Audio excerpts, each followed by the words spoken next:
Rajendranagar Narsingi police station పరిధిలోని లావణ్య ఇంట్లో చోరీ జరిగింది. సుమారు 12 లక్షల విలువైన బంగారు ఆభరణాలు చోరీ జరిగినట్లుగా మీడియాకు తెలిపారు లావణ్య. రాజ్ తరుణ్ మాల్వి మల్హోత్రాపై అనుమానం ఉన్నట్లుగా తెలిపింది. 4 నెలలుగా ముందు జైలుకు వెళ్లక ముందు ఇంటి తాళం తన దగ్గర ఉన్నట్లుగా, తనకు ఎలాంటి ఆధారం లేకుండా తాలిబొట్టుతో సహా పలు ఆభరణాలు, పలు డాక్యుమెంట్లు కూడా తీసుకుని వెళ్లినట్లుగా లావణ్య తెలిపారు.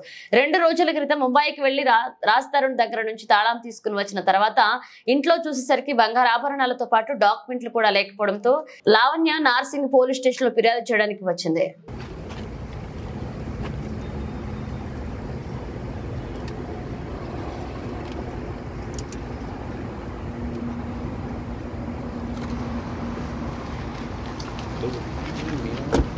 అసలు ఏం జరిగింది మేడం? అసలు ఏం జరిగింది? ఒక్క నిమిషం నాకు జనరల్ చెప్పండి, నాకు తర్వాత పెట్టండి చెప్పి వెళ్ళిపోండి. ఒక్క నిమిషం మేడం సార్.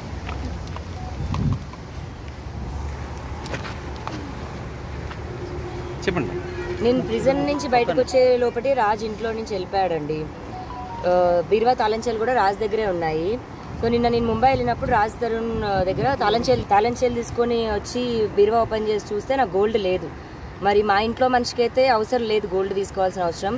కాకపోతే నేను ప్రిజన్లో ఉన్నప్పుడు మాల్వి 2-3 సార్లు వచ్చిందంట మా ఇంటికి. ఇంకా మాల్వి తీసిందనే ఉద్దేశంతో ఉంది. మరి అది రాజ్ తరుణ్ ప్రమేయం ఉండి జరిగిందా, రాజ్ తరుణ్కి తెలియకుండా జరిగిందా అన్నది మరి ఇప్పుడు పోలీసులు చెప్పాలి. నేనైతే కంప్లైంట్ ఇవ్వడానికి వచ్చాను.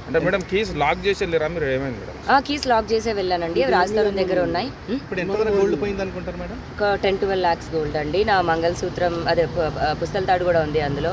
అదే ఒక 4 తులాలు ఉంటుంది. సో నేను ప్రిజన్కి వెళ్ళేటప్పుడు ఇంట్లోనే పెట్టేసి వెళ్ళాను. తాళంచేలు రాజ్ తరుణ్ దగ్గరే ఉన్నాయి. నిన్న కూడా రాజ్ తరుణ్ నాకు మళ్ళీ కీస్ ఇచ్చాడు. టోటల్ ఎన్ని కీసులు ఉన్నాయి మేడం? 2 sets రాజ్ దగ్గరే ఉన్నాయండి. ఆ సెట్ ఏదైతే ఉందో రాజ్ దగ్గరే ఉంది. మరి నా మనిషికి అయితే తన బంగారం తను తీసుకోవాల్సిన అవసరం అయితే లేదు. మరి ఇప్పుడు ఆ క్రిమినల్తో ఆవిడతో ఉన్నాక మరి కలిసి చేశారా లేకపోతే ఆవిడ ఒక్కతే చేసిందో తెలియదు. ఆవిడైతే వచ్చి ఒక 3-4 రోజులు ఉందండి ఇంట్లో. సీసీ ఫుటేజ్ ఏమన్నా చూసారా? మరి ఇప్పుడు జరిగి మార్చి నెలలో కదండి జరిగింది. కాకపోతే మా ఇంట్లోకి వచ్చిన విజువల్స్ ఉన్నాయి, ఫొటోస్ ఉన్నాయి.